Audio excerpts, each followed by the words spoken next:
ابرہہ کے لشکر کو کئی عرب قبائل نے روکنے کی کوشش کی، لیکن اس میں کامیاب نہیں ہوئے۔ اگر اللہ چاہتے تو انہی قبائل میں ہمت پیدا کر دیتے، ابرہہ کی فوج شکست کھا کر بھاگ جاتی۔ ہمت اور حوصلے سے فتوحات کے دروازے، فتوحات کے راستے کھلتے ہیں، لیکن جب بے ہمتی ہوتی ہے تو آدمی ہار جاتا ہے، تو یہ ہار گئے۔ لیکن اللہ کو یہ منظور تھی کہ مادی طاقت کے مقابلے میں غیبی طاقت کی بالاتری کو دنیا دیکھ لے، اس لیے چھوٹے چھوٹے پرندوں، چھوٹی چھوٹی کنکریوں کے ذریعے اللہ کے ذریعے لشکر کا کام تمام کر دیا گیا۔ یہی پرندے جنگی جہاز بن گئے، یہی کنکریاں بم بن گئیں۔ بہت سے لوگ کہتے ہیں کہ اللہ کی غیبی مدد اس دور میں نہیں آنے والی ہے۔ ہر دور میں اللہ کی غیبی مدد آتی رہی ہے اور قیامت تک اللہ کی غیبی مدد آتی رہے گی۔ اس ملک میں بھی مسلمانوں کے ساتھ اللہ کی غیبی مدد ہے۔ اگر اللہ کی غیبی مدد نہ ہوتی تو مسلمان زندہ رہنا بہت ہی دشوار، بہت ہی مشکل ہو جاتا۔ جس طرح کے پلان منصوبے برابر کام کرتے رہتے ہیں، ایک چپراسی سے لے کر کے ملک کے اہم عہدے پر بیٹھا ہوا انسان بھی یہ کہتا ہے کہ لباس سے پہچانو آگ لگانے والے کون ہیں، یعنی بتانا چاہتا ہے کہ ان لوگوں کے ساتھ ظلم اتیاچار کرو۔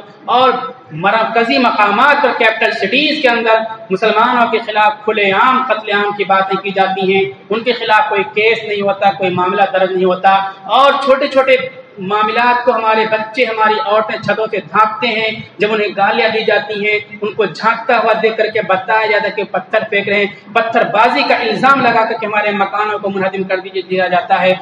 جن کے دونوں ہاتھ کٹے ہوئے ان کے اوپر بھی پتھر بازی کا الزام لگ جاتا ہے۔ جو مر چکے ہیں قبروں میں موجود ہیں ان پر پتھر بازی کا الزام لگ جاتا ہے۔ جو جیلوں میں بند ان پر پتھر بازی کا الزام لگ جاتا ہے، ان کے گھروں کو گرا دیا جاتا ہے۔ اس طرح کھلم کھلا ظلم اور اتیاچار ہوتا ہے، لیکن اتنے آزاد ہیں ظالم، اس کے باوجود ہم محفوظ ہیں، اور اگر چاہے تو ختم کر سکتے ہیں، لیکن اللہ کی نصرت اور مدد ہمارے ساتھ ہے اس دنیا میں۔ اس کی ایک دوسری مثال دیکھیے، بہت واضح انداز میں تو نہیں ہم بات کر سکتے ہیں، تورا بورا کی پہاڑی کا نام دیکھ لیجیے آپ۔ 1000 سال تک کسی انسان کے چڑھنے اور اترنے کی اس پہاڑی پر کوئی شہادت، کوئی ثبوت نہیں ہے۔ کوئی بتا نہیں سکتا کہ اس پہاڑ پر 1000 سال تک کوئی انسان چڑھا ہو، چڑھ کر کے واپس اتر آیا ہو۔ گرمی کے دنوں میں 20، 25، 4، 5 مائنس ڈگری ٹیمپریچر وہاں ہوتا ہے۔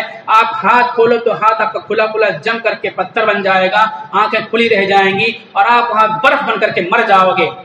لیکن اس پہاڑ کے اندر دنیا کی سپر طاقتوں کا مقابلہ کیا ان لوگوں نے جو اللہ کے حکموں کے مطابق زندگی گزارتے ہیں، جو دانا اس لیے کھاتے ہیں کہ اس سے بننے والا خون اللہ کے راستے میں بہے گا۔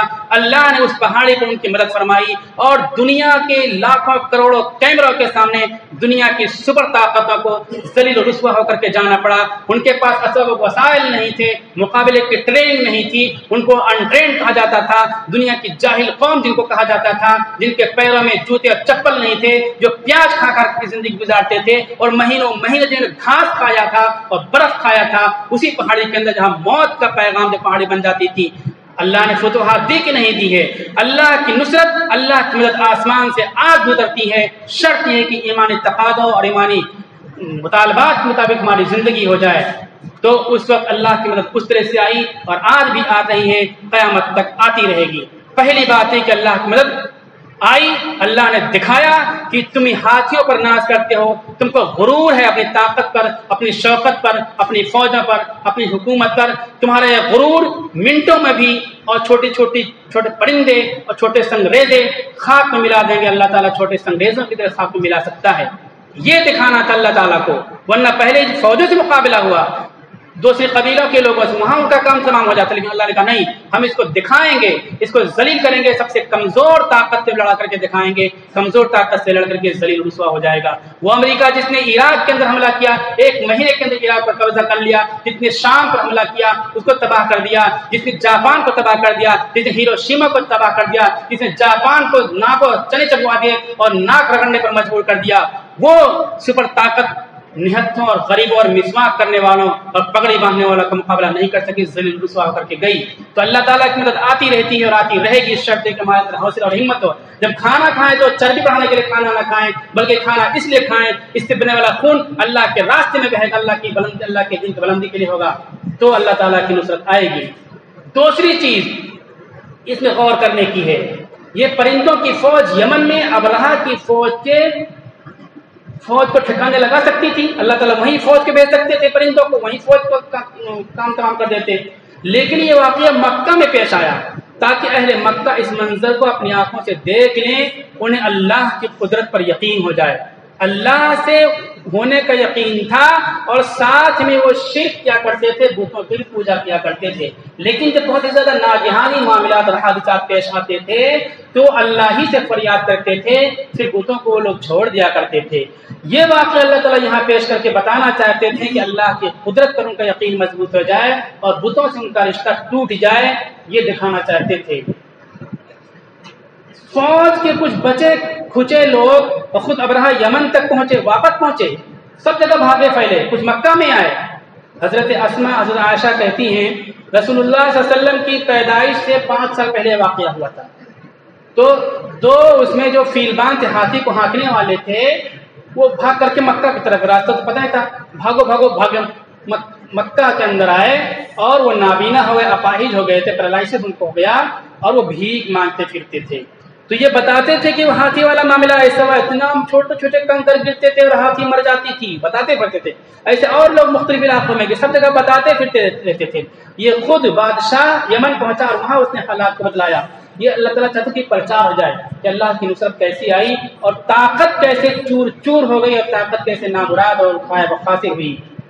مکہ ہی میں سب کے سب مر جاتے، مکہ میں مرنے کی بجائے کچھ یمن میں مرے، کچھ کہیں جا کر مرے، کچھ کہیں جا کر مرے۔ اس کی وجہ ایک تھی، اس کی مسئلہ یہ تھی کہ اہل یمن بھی اس منظر کو اپنی آنکھوں سے دیکھ لیں اور پھر کبھی برے ارادہ سے کعبۃ اللہ کی طرف نظر اٹھانے کی ہمت نہ کریں۔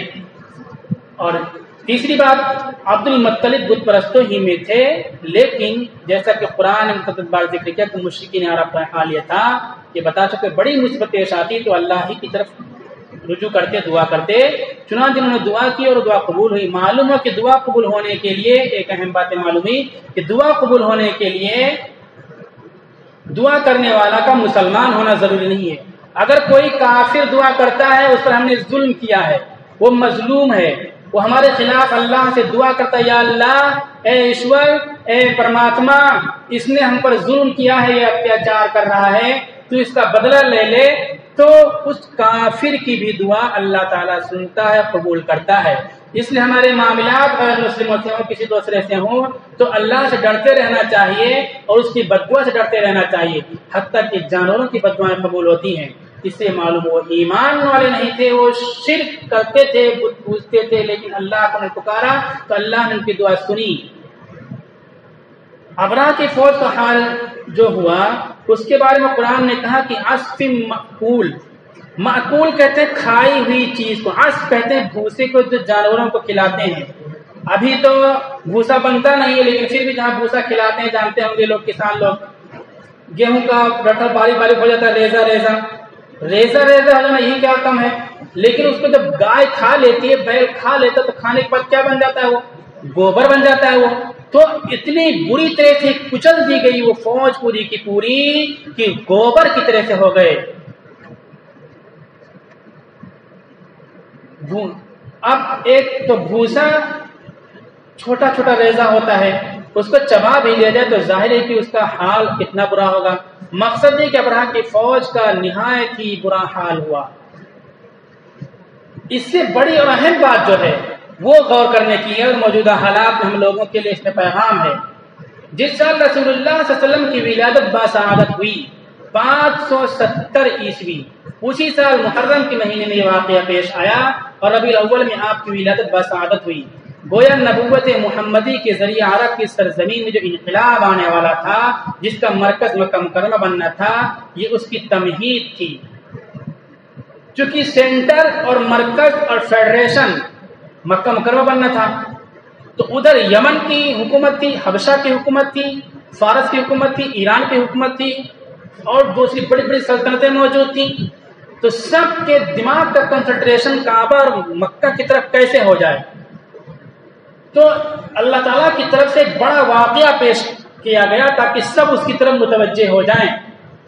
جب سب متوجہ ہو جاتے تو آپ کوئی بات کہو گے تو آپ کی بات لوگ سنیں گے، تو پوری دنیا کو، پورے عرب کو ایران کو، فارس کو، سب کو ادھر متوجہ کرنے کے لیے افریقہ کو، یہ اللہ کی طرف سے ایک نظام تھا، ایک نظام کے تحت ہوا کہ سب اس طرف متوجہ ہو جائیں۔ اس واقعے کی وجہ سے کعبہ اور مکہ مکرمہ کی عظمت عربوں کے علاوہ یمن اور حبش تک پہنچ گئی۔ قریش کا دبدبہ لوگوں کے دلوں میں بیٹھ گیا اور یقین ہوگا کہ کعبۃ اللہ اللہ کا محبوب گھر ہے۔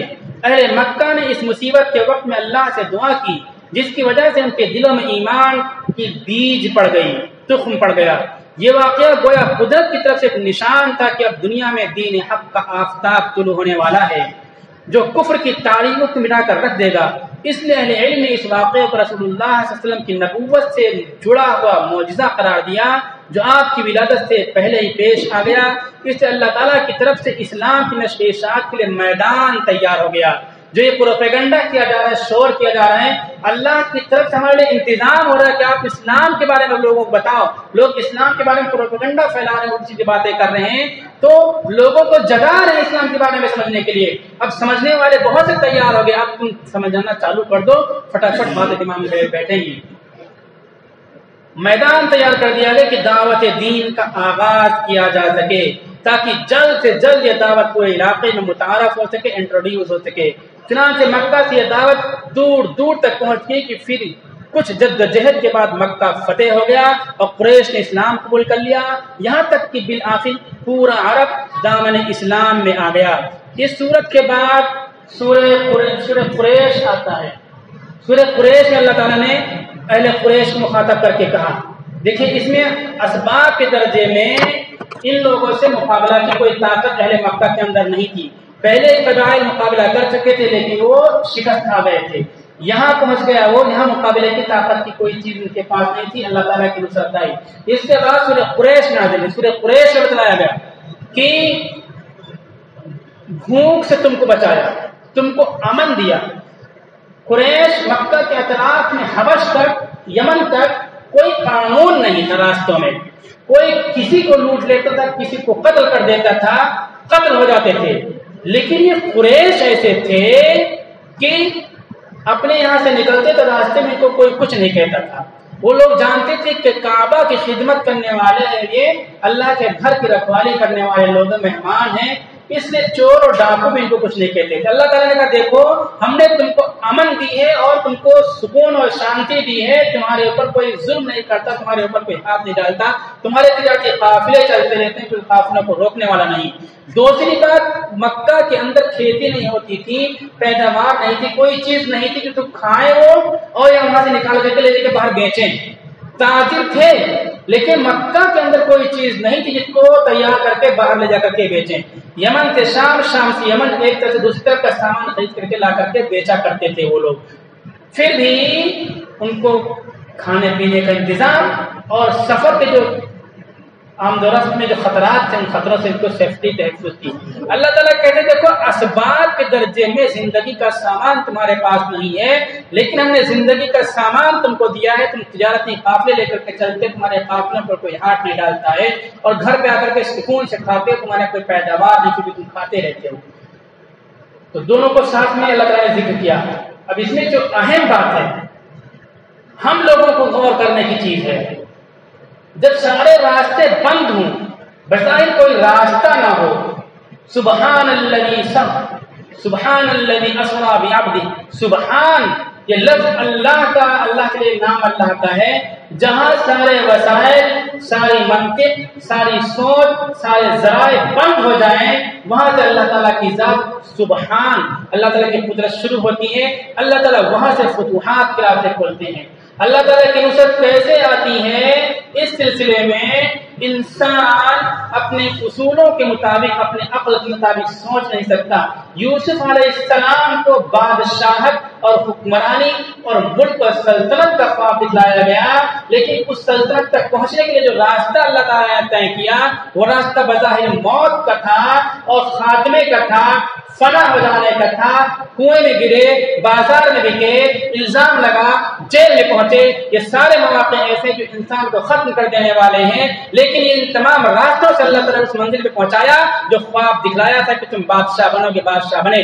موسیٰ علیہ السلام موت کے حالات میں جب موت دی جا رہی تھی، قتل عام ہو رہا تھا، کوئی پوچھنے والا نہیں تھا کہ قتل کرنے میرے بچے نے کیا قصور کیا ہے، ان حالات میں، موت کے حالات میں اللہ نے زندگی دی ہے۔ ایک تو قتل ہو رہا تھا، یہی موت کا سبب تھا، دوسرا ان کو پیٹی میں بند کر کے دریا میں ڈالا گیا، پیٹی میں اگر سوراخ ہوگا تو پیٹی ڈوب جائے گی، سوراخ نہیں تو موسیٰ مر جائیں گے۔ اس طرح سے دوسری مرتبہ موت کے منہ میں پہنچے، اور پھر تیسری مرتبہ خود فرعون کے دربار میں پہنچ گئے۔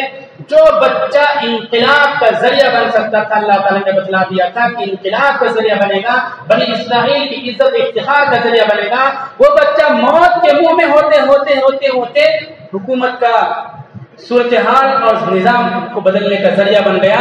تو اللہ تعالیٰ کی جو مدد اور نصرت آتی ہے اسباب کے ذریعے سے نہیں آتی، ان اسباب کے ذریعے جو سبب ہم سوچتے رہتے ہیں۔ اللہ کی مدد غیب سے آتی ہے، اس کا تصور نہیں کیا جا سکتا۔ موجودہ دور کی مثال میں نے تورا بورا کی دی ہے کہ کس سے اللہ تعالیٰ نے ان لوگوں کی مدد کی ہے۔ اسباب کے درجے میں فتح کا کوئی ذریعہ نہیں تھا، کوئی راستہ نہیں تھا، اللہ نے فتح عطا فرمائی۔ تو اس صورت میں قریش کو مخاطب کر کے بتلایا گیا کہ یہ دیکھو کہ کس طرح سے ہاتھی والوں کو اللہ نے ہلاک کیا، یہ دیکھو تمہارے قافلے کس طرح سے محفوظ و سرکشت رہا کرتے ہیں، یہ دیکھو تمہارے غلے نہیں پیدا ہوتے لیکن کس سے تم آرام سے کھاتے ہو، کبھی بھوکے تم نہیں سوتے ہو، تم کو کیسے اللہ نے روزی دی ہے، یہ نعمتیں دی ہیں اللہ نے۔ تو اس لیے اب تمہاری ذمہ داری ہے کہ اللہ سے اپنا رشتہ ڈولو، اللہ سے اپنا لو لگاؤ۔ ہم لوگوں کے لیے کیا پیغام ہے ان صورتوں ان آیتوں میں؟ ہم لوگوں کے لیے پیغام یہ ہے کہ ہمارا رشتہ اللہ سے ہمیشہ مضبوط رہنا چاہیے، کسی بھی حال میں اللہ سے رشتہ ہمارا ختم نہیں ہونا چاہیے، اور جو کچھ اللہ نے، اللہ کے نبی نے ہم کو طریقہ بتلایا ہے نامساعد حالات میں، اس طریقوں کو اختیار کریں۔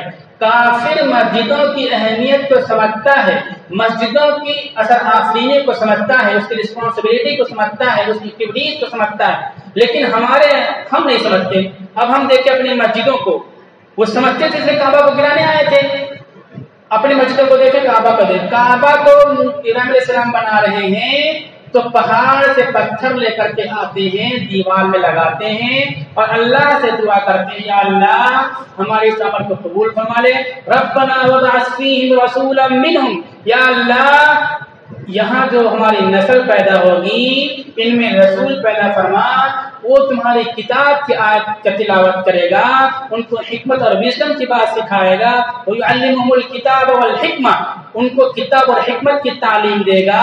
ٹیچر، معلم، نبی مانگ رہے ہیں، بچوں کی ایمان کی حفاظت اللہ سے مانگ رہے ہیں۔ ہم جب مسجد بنانا شروع کرتے ہیں تو کیا مانگتے ہیں، کیا مطالبہ کرتے ہیں؟ گرینیٹ آ جائے، لال پتھر آ جائے، ٹائل آ جائے اور اے سی آ جائے، کولر آ جائے، یہ سہولیات ہماری مسجدوں کو مل جائیں۔ قومیں، نسل اور انسان ہمارے سامنے نہیں ہوتے ہیں۔ پہلی بات یہ کہ ہم اس سنت سے ہٹ گئے۔ رسول اللہ صلی اللہ علیہ وسلم نے مسجد نبوی کو بنایا تو پبلک پر اتنی محنت کی کہ 8 سال کے اندر ایران اور فارس سے مقابلے کے لیے تیار ہو گئے اور ایران اور فارس کی سرحدوں تک پہنچ گئے، لیکن مسجد نبوی کی چھت نہیں ڈالی، زمین پہ فرش نہیں بنایا، مسجد میں چراغ نہیں جلایا۔ 8 ہجری میں مکہ فتح ہو گیا۔ مکہ فتح ہونے کا مطلب یہ ہے کہ پورا عرب فتح ہو گیا، لیکن پھر بھی مسجد میں چراغ نہیں جلایا۔ آج ہم ڈیکوریشن پہ دوسری چیزوں پہ کتنا خرچ کرتے ہیں۔ بچوں پر، تعلیم پر، عوام پر، انسانوں پر محنت کی، تعلیم پر کتنی محنت کی۔ مسجد نبوی میں ریزیڈینشیل اسکول قائم کیا کہ باہر کے لوگ پڑھیں گے، 8 مسجد میں ڈے اسکول قائم کیا، گھروں میں ڈے اسکول قائم کیا، اور دینی تعلیم اور دینی تعلیم کے ساتھ دنیاوی تعلیم کے لیے انتظام کیا۔ آپ صلی اللہ علیہ وسلم نے غزوہ بدر کے جو قیدی آئے تھے، پڑھے لکھے تھے، ان لوگوں سے کہا 4000 درہم فدیہ طے ہوا۔ 4000 درہم سننے کی بات ہے، یاد رکھنے کی بات ہے۔ اس وقت 10 لاکھ روپیہ بنتا ہے، 4000 کا 10 لاکھ روپیہ بنتا ہے اس وقت، بلکہ اور بڑھ بھی گیا ہوگا۔ یہ 2 سال پہلے کی ریٹ بتا رہا ہوں میں۔ ہمارے بچوں کو لکھنا، پڑھنا، جوڑنا، گھٹانا، فرسٹ اسٹینڈرڈ پہلی کلاس کا 2 سبجیکٹ، لکھنا، پڑھنا، جوڑنا، گھٹانا سکھا دو 10 بچوں کو، تمہاری 10 لاکھ روپے جو فدیہ وہ معاف کر دیں۔ یعنی پڑھائی کے لیے 10 لاکھ روپیہ خرچ کیا، کھانے کے لیے نہیں تھا، اچھے کپڑے نہیں تھے،